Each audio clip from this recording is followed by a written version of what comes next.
नमस्कार दोस्तों, स्वागत है आपका डॉक्टर संजय वेब के यूट्यूब चैनल में। दोस्तों आज मैं doctor Sanjay Sinha, technical analyst working on neo web since last 27 years. आज के इस यूट्यूब वीडियो में हम नियो वेब एनालिसिस के द्वारा पिछले वीक में बैंक निफ्टी के फोरकास्ट और एक्चुअल मार्केट के मूव को डिस्कस करेंगे। साथ ही ये भी समझेंगे कि इस वीक में बैंक निफ्टी का हेल्दी करेक्शन और रॉकेट मूव के बाद क्या संकेत दे रहा है। दोस्तों, चाहे आप एक expert trader, long term investor हो या फिनेंशियल वर्ल्ड में अपना सफर शुरू कर रहे हो, यह चैनल आपके नियो वेब स्किल्स को इम्प्रूव करने के लिए नॉलेज और टेक्निक प्रदान करने के उद्देश्य से बनाया जाता है, ताकि आप फुल नॉलेज के साथ एक्यूरेट ट्रेडिंग करें। यह वीडियो आपको नियो वेब एनालिसिस से बैंक निफ्टी की प्रेजेंट पोजीशन, मार्केट में चेंज का इफेक्ट और बैंक निफ्टी के चारों ओर मार्केट स्प्रिट पर आधारित महत्वपूर्ण जानकारी देगा। नियो एनालिसिस मार्केट के इंपॉर्टेंट इंडिकेटर्स और इन्वेस्टर्स की साइकोलॉजी का ध्यान रखता है, जिससे आपको मार्केट के करंट ट्रेंड की समझ मिलती है। नियो वेब एनालिसिस मार्केट में आगे की पहचान के लिए साइंटिफिक बेस्ड इंपॉर्टेंट मेथड माना जाता है। हम देखेंगे कि हेल्दी करेक्शन जो हमारे फोरकास्ट को कंफर्म करता है के साथ टाइम का कैलकुलेशन भी बिल्कुल सही रही है, और हम उस समय की भी चर्चा करेंगे जब रॉकेट मूव स्टार्ट हुआ। इस वीडियो में हम करंट मार्केट की कंडीशन पर विचार करेंगे। नियो वेब एनालिसिस के हेल्प से बैंक निफ्टी के लिए आगे क्या संभावनाएं हैं जानेंगे। अब आगे होने वाले ट्रेंड में बैंक निफ्टी में ट्रेडिंग से प्रॉफिट कैसे कमाएं जानेंगे। चलिए बैंक निफ्टी के चार्ट पर चलते हैं। हम लोग बैंक निफ्टी के डेली चार्ट पे आ चुके हैं। अब इस बैंक निफ्टी के डेली चार्ट में हम लोग देख रहे हैं कि हम लोग का 16 मार्च 2023 को हम लोग का 0 पॉइंट था, मतलब लो बना, और यहाँ से हम लोग का राइजिंग ट्रेंड कंटिन्यू कर चुका था। अब इस राइजिंग ट्रेंड के अंतर्गत हम लोग देख रहे हैं कि 16 मार्च 2023 से जो राइजिंग ट्रेंड स्टार्ट हुआ, उसके तहत हम लोग का 15 मई 2023 तक के जो कि हम लोग का 38 डेज का राइजिंग ट्रेंड था, ये हमारा फर्स्ट वेव कंप्लीट किया। और इसके बाद फिर से यहाँ पे हम लोग का वेरी शॉर्ट टर्म के एक करेक्टिव फॉल में इंटर किए, और ये करेक्टिव फॉल जब हम लोग 0 टू ट्रेंड लाइन ड्रॉ करा तो इस पॉइंट को टच करा, तो ये हमारा सेकेंड वेव कंप्लीट किया जो 26 जून 2023 को कंप्लीट किया, जो कि रफली हम लोग ये कह सकते हैं कि फर्स्ट वेव बनने में हम लोग का 38 डेज लगा। सेकेंड वेव बनने में जो कि वेरी शॉर्ट टर्म का था, इसमें हम लोग का 30 डेज लगा, और पुनः हम लोग फिर से यहाँ पे हम लोग का वेरी शॉर्ट टर्म और शॉर्ट टर्म दोनों टाइम फ्रेम के राइजिंग ट्रेंड में इंटर कर चुके हैं। और हम लोग यहाँ पे देख रहे हैं कि यहाँ पे 26 जून 2023 में जो हम लोग का सेकेंड वेव कंप्लीट किया था, उसके बाद हम लोग थर्ड वेव के फॉर्म में 4 जुलाई 2023 को हम लोग का यहाँ पे कंप्लीट किया, और इसके बाद हम लोग यहाँ पे करेक्शन में थे। और जैसा पिछले वीडियो में हम लोग डिस्कस किए थे कि बहुत ज़्यादा संभावना है कि ये जो करेक्टिव फॉल था ये फोर्थ वेव का पूरा करके फिर से फिफ्थ वेव में कंटिन्यू करेंगे। और अकॉर्डिंगली हम लोग यहाँ पे देखे कि हम लोग का फोर्थ वेव कंप्लीट किया, और जो हम लोग पिछले वीडियो में डिस्कस किए थे उसी हिसाब से यहाँ पे फोर्थ वेव कंप्लीट करके फिफ्थ वेव में कंटिन्यू कर चुका है।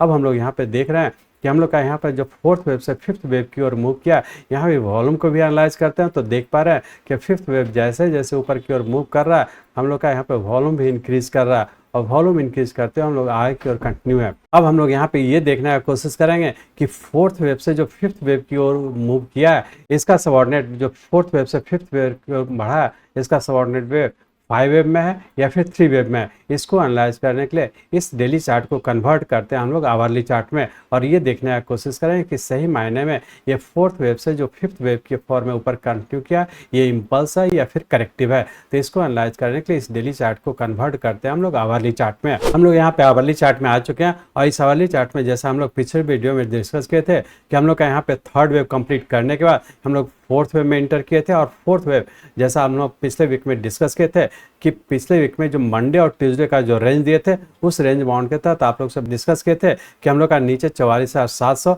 जिसमें कि आप लोग को बाई करने का रिकमेंड किए थे, और वहाँ पे आप लोग जरूर बाई भी किए होंगे। और उसका जैसा पिछले वीडियो में डिस्कस किए थे कि यहाँ से रॉकेट मूव की तरह ऊपर की ओर मूव करें, मतलब बहुत फास्ट तेजी से हम लोग ऊपर की ओर कंटिन्यू करेंगे, और इस हाई को तोड़ते हुए आगे की ओर बढ़ जाएंगे, जो कि हम लोग का फिफ्थ वेव के फॉर्म में ऊपर कंटिन्यू करेगा। एग्जैक्टली हम लोग इसी तरीके से देखें कि मंडे को जो आप लोग को नीचे का लेवल दिए थे उससे जस्ट 5 पॉइंट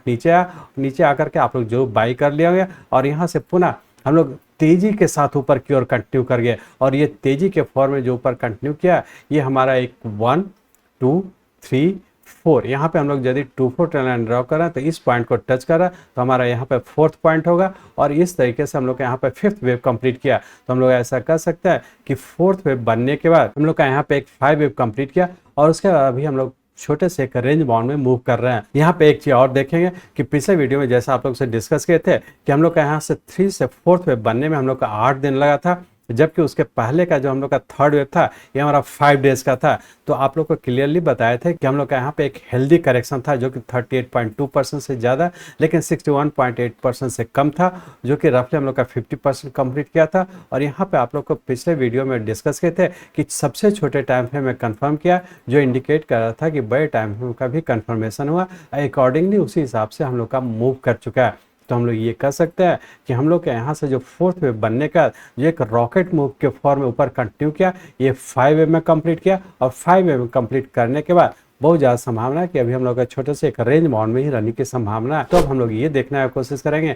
कि इस वीक में रेंज बाउंड के तहत कहाँ पे हम लोग का रहने का संभावना और क्या होने की संभावना है। लेकिन इसे देखने से पहले हम लोग पहले ये देखें कि मंडे और ट्यूसडे को क्या होने की संभावना है। तो इस आवरली चार्ट को हम लोग कन्वर्ट करते हैं कि मंडे ट्यूसडे में क्या होने की संभावना और कहाँ पे हम लोग को डिक्लाइन पे बाई करना चाहिए, क्या करना चाहिए और फिर स्टॉपर्स क्या होना चाहिए। तो अब हम लोग इस आवरली चार्ट को कन्वर्ट करते हैं 15 मिनट के चार्ट पे। मंडे और ट्यूसडे के लिए रेंज बाउंड के तहत नीचे 45,850 और ऊपर 46,500 इसी रेंज बाउंड में रहने की संभावना है। लेकिन मंडे ट्यूसडे के लिए लोअर स्टॉपर्स होगा हम लोग का 45,280 का। इस स्टॉपर्स को ध्यान में रख करके डिक्लाइन पे बाय करके हम लोग अभी भी ऊपर कंटिन्यू करेंगे, क्योंकि अभी भी हम लोग का यहाँ पे करेक्शन करके फिर से ऊपर ही कंटिन्यू रहने की संभावना। तो बैंक निफ्टी में भी मंडे और ट्यूसडे को हम लोग डिक्लाइन पे बाई करके ऊपर की ओर कंटिन्यू रखेंगे। अब हम लोग ये देखेंगे कि बैंक निफ्टी में पूरे वीक में क्या होने की संभावना। तो इस 15 मिनट के चार्ट को हम लोग फिर से कन्वर्ट करते हैं आवरली चार्ट में। हम लोग पुनः आवरली चार्ट में आ चुके हैं और इस आवरली चार्ट में हम लोग देख रहे हैं कि चूंकि हम लोग का यहाँ पर 4th वेव बनने का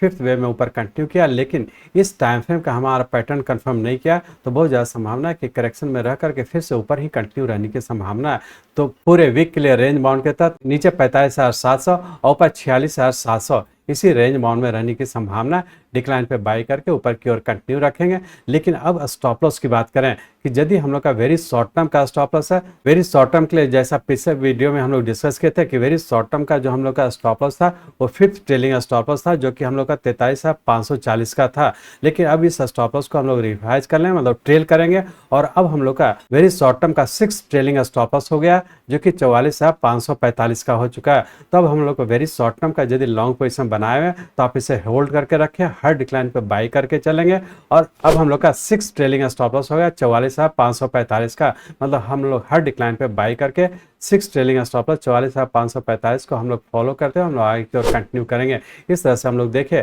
कि इंट्राडे में यदि ट्रेड करना है तो डिक्लाइन पे बाय करें, उसके लिए स्टॉप लॉस क्या रखें और ऊपर कंटिन्यू रहने की संभावना है, कंटिन्यू रखेंगे। यदि वेरी शॉर्ट टर्म का जो कि आप लोग पिछले 2-3 महीना पहले से हम लोग उसको ट्रेल करते हो आगे की ओर कंटिन्यू किया, तो यदि वेरी शॉर्ट टर्म और शॉर्ट टर्म का बाय किया तो उसके लिए हम लोग ट्रेलिंग स्टॉप लॉस को फॉलो करते हो आगे की ओर कंटिन्यू करेंगे। इस तरह से हम लोग देखें कि हम लोग का बहुत ज़्यादा संभावना कि बैंक निफ्टी आने वाले इस वीक में छोटे से रेंज बाउंड के तहत नीचे जब भी आता हम लोग बाई करके ही चलेंगे, क्योंकि अभी भी हम लोग का राइजिंग ट्रेंड कंटिन्यू और अभी भी ऊपर ही रहने की संभावना है। मैं चाहता हूं, मेरे जीवन का लक्ष्य है इस मार्केट में कोई भी लूजर ना हो। इसको आप सीखें, लोगों को सिखाएं, लोगों को मदद करिए। हमारे साथ जुड़े रहने के लिए, आज के वीडियो को ध्यानपूर्वक अटेंड करने के लिए, इसे दूसरों तक पहुंचाने के लिए आप सबका बहुत बहुत धन्यवाद। जय हिंद।